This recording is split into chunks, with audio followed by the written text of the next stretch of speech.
Hi, my name is Kristi Leigh. I am a DJ for WJTL Radio in central Pennsylvania, where we have just received about a foot of snow, give or take, depending on where you are.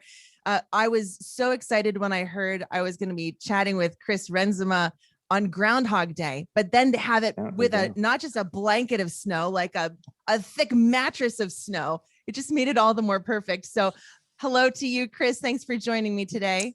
Yeah. Hey, thank you so much for having me. So I'm in central Pennsylvania. You are in Nashville? Yep. Nashville, Tennessee. Looking out your window, you have some kind of palm in the wind or something. No snow? No snow, just cold. Just cold. Yep. Mm-hmm. Mm-hmm. Now, is it cold in Nashville, depending on, where you grew up in Michigan? Is Nashville cold, really all that cold? It is not, but I feel like I've lost all of my cold blood since I moved down here. I'm kind of trade-off now. Yeah. I used to be, like kid in a t-shirt in 2 feet of snow. And now I'm, complaining that it's, I want to wear socks in my house. So yeah. Well, for those of you who do know Chris, you already know he's amazing. You've already been talking about Springtime for a year now. For those of you who don't know him, get ready because, man, your jaw will hit the floor with some of these lyrics, instrumentation, analogies, and even the way that he goes into scripture. It's just gorgeous. Sometimes lyrics will do this, like turn on a light in your spirit thing. The latest project from Chris actually does a floodlight. There's serious, and I don't give this compliment out a lot, serious moments where something is unlocked in a major way. And this is super encouraging. So let's talk, Chris, a little bit about Let the Ground Rest. Came out last year. Yeah. The B-sides are out more recently, but the timing, I'm interested in the timing of this, because while everyone's going through a pandemic and waiting and unrest and all kinds of stuff is going on, you've got this gorgeous project of encouragement that gets right down to the dirt. So timing wise, did you anticipate that? Man, I don't think I could have anticipated it whatsoever, but it was pretty wild to see how the timing worked out. Because I wrote the project mostly in 2019, and that was sort of, a lot of processing of, the season I had been in. And by the time I put it out, like I was kind of feeling like, oh man, I've hit the spring time, it's like I've rested. Now I'm doing the thing. And then, we were on tour, and when the first lockdown happened, and it was, I don't think I've ever had an experience of feeling like my own words were for me, and like as much as I felt at that time. Because I think it was the last single of the album, the song Better, came out on like March 21, and then the record in April. So it was like just this whole, like everything just powering down right as that's right on. Right as I was encouraging everyone to be okay with that. My old self saying that. So what was going on in your life that you got to come out with these lyrics on the other side? What led to songs like Springtime, Let the Ground Rest? Yeah, I think those songs specifically are really interconnected, and Springtime was one of the first songs I wrote for that record. And originally, I think the idea for Let the Ground Rest came, I'm from Michigan and I live in Nashville, so every time I drive home, I drive through Indiana, just the entirety of it. And I remember seeing on one of my drives home like a scorched field, and being, not being from farmland, not understanding, I just thought calamity fell on this person. And then, doing some research and finding out that farmers actually do that on purpose to let their land rest and reoxygenize. And so I thought that was so powerful, and felt like if a song like Springtime was going to be the, the start of this record, that there needed to be like a balancing thought, because so often I know that in music, especially Christian music, it can be, rightfully so, very positive and talking about the good things that the Lord is doing. But I felt like there were not a lot of songs that I had and that I had heard that grappled with the very natural and very God ordained process of rest and Sabbath, and sort of not seeing maybe the fruit of something immediately. And yeah, I had no idea that it would be as appropriate as it ended up being. So yeah. So do you have any background in farming, gardening, anything? Not really. No, Do you grow house plants? Do you? I don't even know how to keep a cactus alive, really. So no, I think I am mostly an observer of it. I think it was Yeah. Seeing that it's like a very natural like process in our world, and I just thought that was so profound how the Lord sort of wove that idea of rest, and then like work, and then rest, and then waiting for something, and then seeing it happen is like found in the natural world, and so we can trust that character is the same in our own lives. Yeah. I mean, the Bible starts, well, very close to the beginning in a garden. Yeah. It's pretty key, when third day resurrection, Jesus is back in the dressed up as a gardener. Yeah. Maybe those are some clues that we can get some things out of this analogy of the garden, of how things grow, how long it takes. Sometimes, there's the one lyric where you're singing about how there's 4 seasons, only one of them is spring. Mm-hmm. And thank God only one of them is winter. And all of the others. But it really is just beautiful. Another lyric that I love is how flowers only grow once they've tasted rain. That's amazing. So are you just a Googler? You're a noticer of these? I mean, for you to take the time to notice and then also to dig, no pun intended, into all of that. You know what I mean? Like how'd that come about for you? For sure. I think a pretty natural thing with a lot of songwriters is being sort of an observer and like a noticer of how things work and how they're connected. I think that's such a important thing when crafting metaphors and similes, is seeing like how is one thing like another thing. And I think the song Let the Ground Rest, specifically the title track, sort of juxtaposing this very natural order gardening agricultural metaphor against very visceral human experience things like waiting at a red light or standing in a line, like these things that we all feel and experience on our day-to-day, and seeing that that's how the world like inherently operates. And so instead of I think so often it's so easy to be frustrated by those things, and especially as our world gets more and more modern and we can do things faster and easier, the concept of waiting is getting like antiquated almost. And seeing how much the Lord uses that time of waiting to really prepare us for whatever the growth is going to look like. That's a really good encouragement for it today.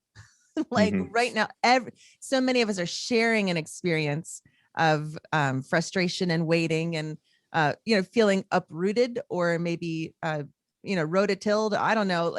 Everyone is in this season with the pandemic and the all of the issues that we've kind of been through together. through Mhm. 2020 and early 2021. Right. So yeah, man, what a great encouragement for all of us. So thank you for those lyrics. Some Yeah, of the other absolutely. songs I love, Not Finished Yet. Mm. That one is that, I mean, all of these songs are so good. Like you could take your devotional time and just really appreciate these songs and be encouraged by them. But man, that's another one that I really love. Oh, thank you. Yeah. I honestly, it's funny because I didn't sit down and think I'm going to write 10 songs using garden metaphors, but I guess that's just what God was doing in my brain, because when I like looked back on them, I'm like, wow, that was an important image to me when I was Right. writing this. Yeah, I think that that song um, sort of leans into that idea of process being more of a loop than, you know, like a start and a finish line. And that's, you know, I think it's so easy to get frustrated when we think there's going to be an arrival point.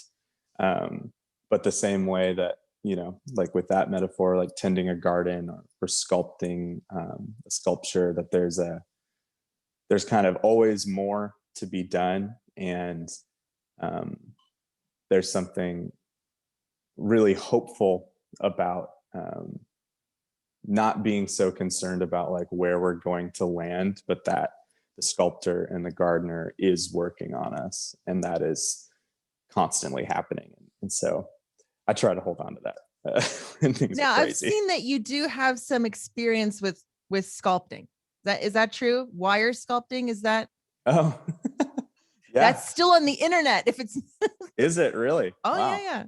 yeah. Yeah, I actually I did a bit of that quite a few years ago. I really enjoyed it. I don't do as much of it today, but yeah, I think any, you know, form of visual art is a great representation of, I mean, truly the metaphor of God as an artist and a gardener is so um appropriate, because it's, you know, I think anyone who's done any form of, you know, kind of tactile art, you know, like doing wire sculpting, you end up, your hands are just like cut up because you're, you know, bending all this stuff. And um, the sort of image that can leave of like how proud you are of this thing you've made, and even when it's, you know, kind of left you a little beat up for making it, you're still so proud of it. And um, I feel like when you read you know, about Jesus, that's just, that feels so evident and true of his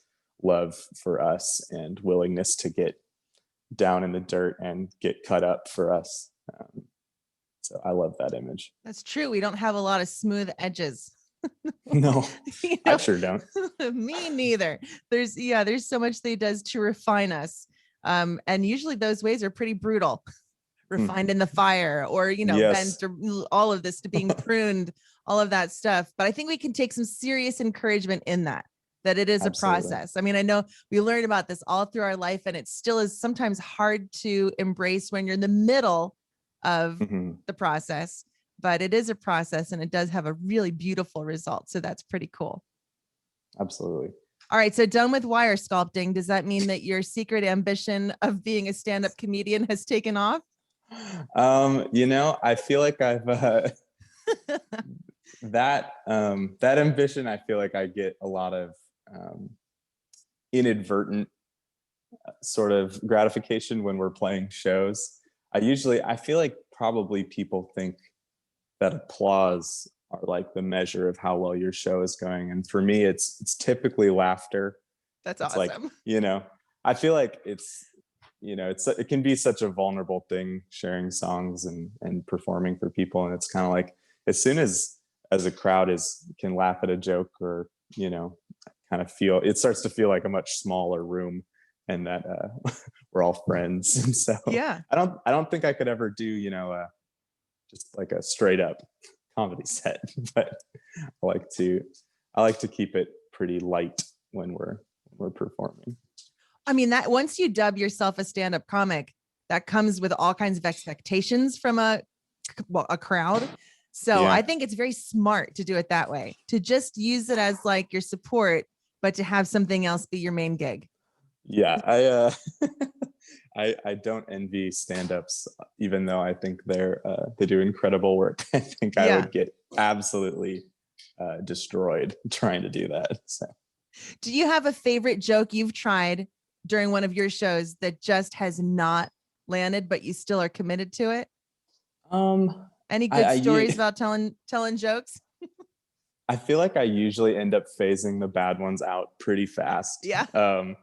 But I think one that comes to mind is I did not graduate from college, and when I started playing shows, it was right after I dropped out of school, and so I would make a joke about staying in school, which was, I think, a little funnier when I was freshly out of it, because it was a little newer. And now I'm like, I think I probably shouldn't be recommending, that people drop out of school. So stop doing that. I have heard more now than ever kids wanting to go back to school. Like, normally if you talk to, kids about school, they're like, now they're like, I just want to physically go to the building, it's almost like it's a lucky day when they get to do that. Yeah, that's pretty wild. I'm thankful to not be in high school or college during this time, and I definitely feel for kids, because that's I don't think anybody thought it would be this long. So right. But thank goodness we have songs like the ones that you're putting out that really do help us to get through this seriously with our hearts and eyes fixed on Jesus. Are there any other songs for you personally that have been really helpful during these tough months? Maybe they would be helpful for some of the rest of us too. Of my songs? Of your own that you listen to, or if there's somebody else. I know you've got, you're a fan of a bunch of other singer-songwriters. Oh, totally. What's on your playlist that's helping you? Yeah. I think, at least thinking with if talking about my songs, I think one of the only songs that was recorded during the pandemic was on the B-Sides project that just came out, and it's called Tear My House Down. And that's actually a song I wrote a really long time ago, probably like 5 something years ago, and had never really felt like it was, the right fit on projects, and decided to record it for the B-Sides project. And that prayer of asking the Lord to make your foundation the rock, and to be basically to say, Lord, I'm okay with my house getting torn down if it's on the sand. If it's on something that won't ultimately last, I would rather it go down with the wind and then be built back up on the firm foundation. And I feel like 2020 and now 2021 for me has been such a time of reassessing what I'm putting my trust in, what I'm putting my faith in, and ultimately seeing that if it's not Jesus and it's not the firm foundation, that it's ultimately harming me to even try to keep that structure up. And so that's become my prayer, and I'm hoping it's encouraging people to sort of embrace the fact that while there are so many hard things, that God can do really beautiful work of renewal through what we see as destruction, and take some encouragement from that. Definitely. Yeah, that's really well said. People have said so many of the things that you're saying, and to have a prayer song come out of it like that, I think is really helpful for people and definitely hits home. So awesome. Chris Renzema, thank you for talking with me today. Love the new music. I love that there's the whole album, Let the Ground Rest, which will just do a doozy on your heart and soul anyway. But now the B-sides out with some, acoustic stuff, some live stuff, some new track and everything. So that's also out and available now. Thanks again, Chris. Great talking to you. Yeah, thanks so much for having me. Awesome.